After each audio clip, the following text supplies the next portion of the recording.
रह गई, ले आओ खाना अब। बहुत ही सुस्त लड़की है भाई। शुक्र है। ये ले भाई खाना। बात सुनो, ये हानिया क्या कह रही थी, कुछ बता रही थी ना? नहीं अम्मी, अचानक जरिया आपको लेकर चले गई। बहुत परेशान थी। अम्मी आपने वक्त देखा है? समझाएं आप ही को। उन्हें कहें कि रात देर तक बाहर रहना छोड़ दें, अपना नहीं तो कम से कम हमारी इज्जत का ख्याल कर लें यार। आप ही जरिया आपकी टीचर हैं भाई। अजीब बच्चा है भाई, इतनी रात को चला आता है। माँ बाप कहाँ हैं उसके, इतने लापरवाह क्यों हैं? अच्छा खैर, ये बताओ कि आप इन्हें बताया मकान के बारे में? ये खबर तो आपको और सलान भाई को होनी चाहिए। अरे ये कल के बच्चे क्या बताएंगे? लेकिन जीशान, मुझे हानिया ना ढीली पड़ती नजर आ रही है। शायद ये सोच रही है कि मकान जाता है तो जाए। जीरक साहब ने वादा किया है आप ही से, हमें बेआसरा नहीं होने देंगे। हाँ, मुझे यकीन है कि वो हमें इस तरह तो नहीं छोड़ेगा। आप ही को चाहिए कि यार उनकी बेटी पर तवज्जो दे दें, ना कि ये महल्ले के अरे गहरे बच्चों पे। अरे भाई, हानिया को ना अपने फायदे की तमीज है और ना ही किसी और की।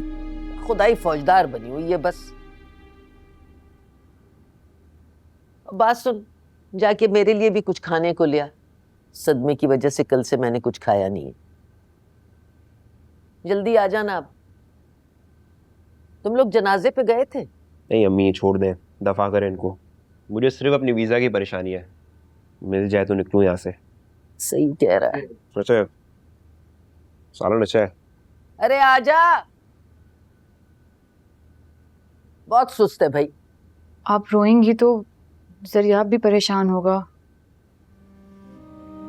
मामा, मैं हूं ना आपका सहारा। हाँ जरियाब, और अगर जरूरत पड़ी तो तुम्हें डैड का भी सहारा बनना है। Yes ma'am. आनिया, तुम अपनी अम्मी को फोन करके मना कर दो प्लीज, सुबह चली जाना। मुझे जाना ही होगा, मैं कल आ जाऊंगी। और जरियाब, अपना प्रॉमिस याद रखना। हाँ? जी मैम। मुझे तुम्हारा बहुत बहुत शुक्रिया। इस मुश्किल वक्त में तुमने हम दोनों का साथ दिया है, वरना मैं तो अपने बेटे से नजर मिलाते हुए भी डर रही थी। मैं तुम्हारे लिए गाड़ी मंगवाती हूँ। जरा आप जाओ बेटा, जल्दी से फोन लेके आओ मेरा। ओके मामा।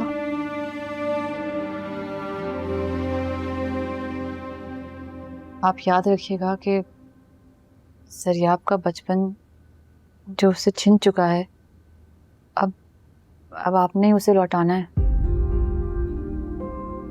वरना वो आपके साथ साथ खुद पे भी बोझ बन जाएगा। तुझे एहसास है इस बात का? मैं और फैसल बहुत बुरे माँ बाप साबित हुए। हानिया, अगर तुम ना होती तो शायद जरिया पे ना रहता। मैं तुम्हारा एहसान सारी जिंदगी नहीं भूलूंगी। मैं मुझ पर बहुत बड़ा एहसान किया है। Thank you.